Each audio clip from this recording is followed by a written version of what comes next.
ಇನ್ನು ಗೌಡ್ ಸುರೇಶ್ ಅವರೇ, ನೀವು ಮನೆಯಲ್ಲಿದ್ದಾಗಲೂ ಕೂಡ ಹೇಳ್ತಾ ಇದ್ರಿ, ನಾನೇನು ಹೊರಗಡೆ ಮಾಡ್ತಾ ಇದ್ದೀನಿ ಅಂದರೆ ದಾನ ಧರ್ಮ ಇರಬಹುದು, ಸಮಾಜಮುಖಿ ಕೆಲಸಗಳಿರಬಹುದು, ಅದು ನನಗೆ ಮಾತ್ರ ಗೊತ್ತು, ನಾನು ಎಲ್ರಿಗೂ ತೋರಿಸೋ ಅವಶ್ಯಕತೆ ಇಲ್ಲ ಅಂತ. ಆ್ಯಂಡ್ ಪರ್ಸ್ನಲಿ ನಮಗೂ ಗೊತ್ತಿದೆ ನೀವು ಮಾಡ್ತಾ ಇರುವಂತಹ ಸಮಾಜಮುಖಿ ಕೆಲಸಗಳನ್ನೆಲ್ಲ. ನಿಮಗೆ ಹೇಳೋಕ್ಕೆ ಇಷ್ಟ ಇದ್ದರೆ ನೀವು ಹೇಳಬಹುದು ಅಂತ. ಮೇಡಮ್, ಮೊದಲಾದರೆ ನಾನು ಒಬ್ಬನೇ ಮಾಡ್ತಾ ಇದ್ದೆ. ಎಜುಕೇಷನ್ ಓದೋವಂಥವ್ರಿಗೆ ಒತ್ತು ಕೊಡ್ತಾ ಇದ್ವಿ ಜಾಸ್ತಿ. ಮುಂದಿನ ದಿನಗಳಲ್ಲಿ ನನ್ನದೇ ಆದಂಥ ಒಂದು ಫೌಂಡೇಶನ್ ಪ್ರಾರಂಭ ಮಾಡ್ತಾ ಇದ್ದೀನಿ.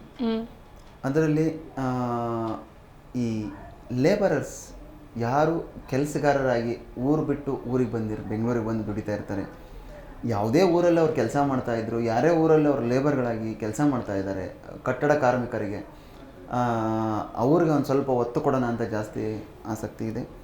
ಅದರ ಜೊತೆಗೆ ನನ್ನ ಕ್ಯಾನ್ಸರ್ ಪೇಷಂಟ್ಗಳಿಗೆ ಒಂದು ಹೊಸ ಒಂದು ಕ್ಯಾಂಪೇನ್ ಸ್ಟಾರ್ಟ್ ಮಾಡ್ತಾ ಇದ್ದೀವಿ. ಒಳ್ಳೆ ಥಾಟ್ ಇದೆ. ಆಮೇಲೆ ಅದರ ಜೊತೆಗೆ ಒಂದು ಚಿಕ್ಕ ಒಂದು ಫೌಂಡೇಶನ್ ಮಾಡಿ ಫೌಂಡೇಶನಿಂದ ಒಳ್ಳೊಳ್ಳೆ ಕಾರ್ಯಗಳನ್ನು ಮಾಡೋಂಥ ಇದ್ದೀವಿ. ಅತಿ ಶೀಘ್ರದಲ್ಲೇ ಅದರ ಹೆಸರು ಮತ್ತು ಅದರ ರೂಪುರೇಷನ ಎಲ್ರಿಗೂ ತಿಳಿಸ್ತೀನಿ. ಇನ್ನೇನು ಅತಿ ಶೀಘ್ರದಲ್ಲಿ ನನ್ನದೇ ಒಂದು ನಾನು ಲಾಸ್ಟ್ ಟೈಮು ನಿಮ್ಮ ಚಾನಲಲ್ಲಿ ಹೇಳಿದ್ದೆ, ಹೋಟೆಲ್ ಬಿಸ್ನೆಸ್ಸಿಗೆ ಬರ್ತಾ ಇದ್ದೀನಿ ಅಂತ. ದೊಡ್ಡ ಪ್ರಮಾಣದಲ್ಲಿ ಒಂದು ಹೋಟೆಲ್ ಪ್ರಾರಂಭ ಮಾಡ್ತಾ ಇದ್ದೀನಿ ಬೆಂಗಳೂರಲ್ಲಿ. ಅದು ಅತಿ ಶೀಘ್ರದಲ್ಲೇ ಪ್ರಾರಂಭವಾಗುತ್ತೆ. ಸಮಾಜಮುಖಿ ಕಾರ್ಯನ ಮೇಡಮ್ ಹೇಗಂದರೆ, ಈ ಕೈಯಲ್ಲಿ ಮಾಡಿದ ಈ ಕೈಯಲ್ಲಿ ಗೊತ್ತಾಗಬಾರ್ದು ಜನಗಳಿಗೆ, ಆ ಥರ ಮಾಡ್ಕೊಂಡು ಹೋಗಬೇಕು. ಸುಮಾರು ಜನ ನನಗೆ ಮೆಸೇಜ್ಗಳು ಮಾಡ್ತಾರೆ. ದಯವಿಟ್ಟು ನಾನು ಎಲ್ರಿಗೂ ಒಂದೇ ಮನವಿ ಮಾಡ್ಕೋತೀನಿ, ಮುಂದಿನ ದಿನಗಳಲ್ಲಿ ನಮ್ಮದೇ ಆದಂತಹ ಒಂದು ಕಾಲ್ ಸೆಂಟರ್ ಪ್ರಾರಂಭ ಮಾಡ್ತೀನಿ.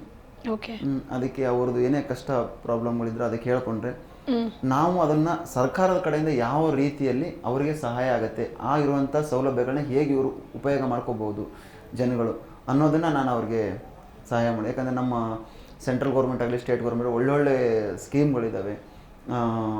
ಹಾಸ್ಪಿಟಲ್ ಓರಿಯೆಂಟೆಡ್ ಆಗಲಿ, ಒಂದು ಪೆನ್ಷನ್ ವಿಷಯದಲ್ಲಾಗಲಿ, ಅದನ್ನು ಯಾರಿಗೂ ಉಪಯೋಗ ಮಾಡ್ಕೊಳಕ್ಕೆ ಬರ್ತಾ ಇರಲ್ಲ ಅಂಥವ್ರಿಗೆ ಉಪಯೋಗ ಆಗೋ ದೃಷ್ಟಿಯಿಂದ ಒಂದು ಕಾಲ್ ಸೆಂಟರ್ ಮಾಡ್ತಾ ಇದ್ದೀವಿ.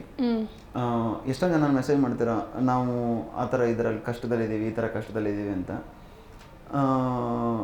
ಅವ್ರವ್ರದ್ದೇ ಆದಂಥ ಕಷ್ಟಗಳು ಅವ್ರಿಗೆ ಇರಲ್ಲ ಅಂತಲ್ಲ. ಅದನ್ನು ಹೊರತುಪಡಿಸಿ ನಿಮಗೇನಾದರೂ ಹಾಸ್ಪಿಟಲೈಸ್ಡ್ ಪ್ರಾಬ್ಲಮ್ಗಳಿತ್ತು ಇದ್ದಾಗ ಒಂದು ಸ್ವಲ್ಪ ದಿನದಲ್ಲೇ ನಾವು ಅದಕ್ಕೆ ಒಂದು ಕಾಲ್ ಸೆಂಟರ್ ಮಾಡಿ ಅದರ ನಂಬರ್ನ ನಿಮಗೆ ಕೊಟ್ಟಿರ್ತೀವಿ. ಆ ಒಂದು ಸರ್ಕಾರದಲ್ಲಿ ಬರುವಂಥ ಮತ್ತು ಸೆಂಟ್ರಲ್ ಗೌರ್ಮೆಂಟಲ್ಲಿ ಬರುವಂಥ ಸ್ಕೀಮ್ಗಳನ್ನು ಯಾವ ಥರ ನೀವು ಉಪಯೋಗ ಮಾಡ್ಕೊಳ್ಬೋದು. ನಿಮ್ಮ ಕಡೆಯಿಂದ ಆಗಿಲ್ಲ ಅಂದರೆ ನಮ್ಮ ತಂಡದವರೇ ಅದನ್ನು ಪೂರ್ತಿಯಾಗಿ ಫಾಲೋ ಅಪ್ ಮಾಡಿ ನಿಮಗೆ ಆ ಒಂದು ಸೌಲಭ್ಯ ಸಿಗೋ ಥರ ನಾವು ಮಾಡಿಕೊಡ್ತೀವಿ. ಆ ಒಂದು ವ್ಯವಸ್ಥೆನ ನಾನು ಅತಿ ಶೀಘ್ರದಲ್ಲೇ ಪ್ರಾರಂಭ ಮಾಡ್ತಾ ಇದ್ದೀನಿ ಮೇಡಮ್. ಅದು ಒಂದು ನನ್ನ ಮುಂದಿನ ಬಹುಮುಖ್ಯ. ಜಿ ಕನ್ನಡ ನ್ಯೂಸ್ ಈಗ ನಿಮ್ಮ ಮನೆಯಲ್ಲೇ ನೋಡಿ. ಎಲ್ಲ ಕೇಬಲ್ಗಳಲ್ಲಿ ಈಗ ಲಭ್ಯ. Sun Direct 292, Jio TV 1334, U digital 162, city cable 51, GTPL 17, Abhishek cables 821, Rockline telecommunication 51, Shri Basaveshwara number 60, Vinayaka digital number 53, in digital number 896ರಲ್ಲಿ. ನಿಮ್ಮಿಸ್ತದ ಜಿ ಕನ್ನಡ ನ್ಯೂಸ್ ನೋಡಿ ಆನಂದಿಸಿ.